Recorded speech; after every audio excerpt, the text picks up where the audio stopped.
20ാമത് കേരള രാജ്യാന്തര ചലച്ചിത്രമേളയുടെ 3ാം ദിനത്തിന്റെ ആദ്യ പകുതി ലോക സിനിമകൾ കൊണ്ടാണ് ശ്രദ്ധ നേടിയത്.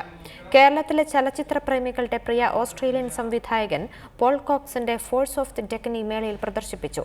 മലയാളത്തിൽ നിന്നുള്ള 2 മത്സര ചിത്രങ്ങളുടെ പ്രദർശനം ഇന്ന് നടക്കും. കേരള രാജ്യാന്തര ചലച്ചിത്രമേളയുടെ 20ാം പതിപ്പ് അതിന്റെ പരിപൂർണ ആവേശത്തിലേക്ക് എത്തിയിരിക്കുന്നു. പ്രദർശനം നടക്കുന്ന 13 തിയേറ്ററുകളിലും രാവിലെ മുതൽ തന്നെ കാണികളുടെ നീണ്ട നിര. ലോക സിനിമകളുടെ പ്രദർശനങ്ങളാണ് രാവിലെ നടന്നത്.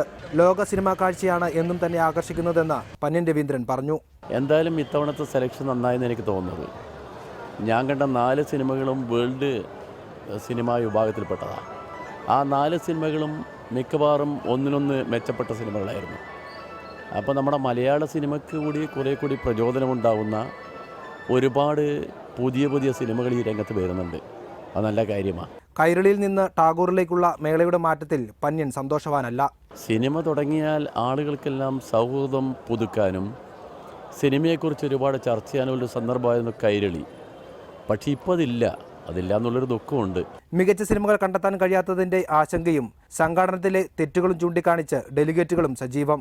മുൻവശങ്ങളെ അനുസരിച്ച് നോക്കുമ്പം നല്ല സിനിമകൾ കിട്ടുന്ന കാര്യത്തിൽ കുറച്ച് കുറവ് തോന്നുന്നുണ്ട്. കാരണം ഇന്നലെ കണ്ടതിൻ്റെ കുഴപ്പമുണ്ടാവും. ഇന്നലെയാണ് ഫുൾ ഫ്ലെഡ്ജ്ഡായിട്ട് മേളയിൽ പങ്കെടുക്കാൻ കഴിഞ്ഞത്. ഇന്നലത്തോട് തുടങ്ങുന്നത് ഇന്നലെയാണ് ഫുൾ ഫ്ലെഡ്ജ്ഡ് ആയത്.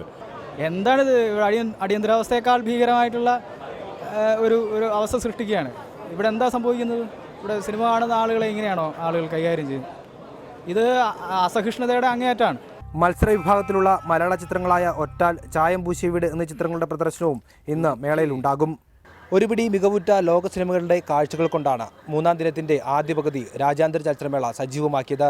Cameraman C വിനോദിനൊപ്പം ടിൻഡോ Varkey, reporter Thiruvananthapuram.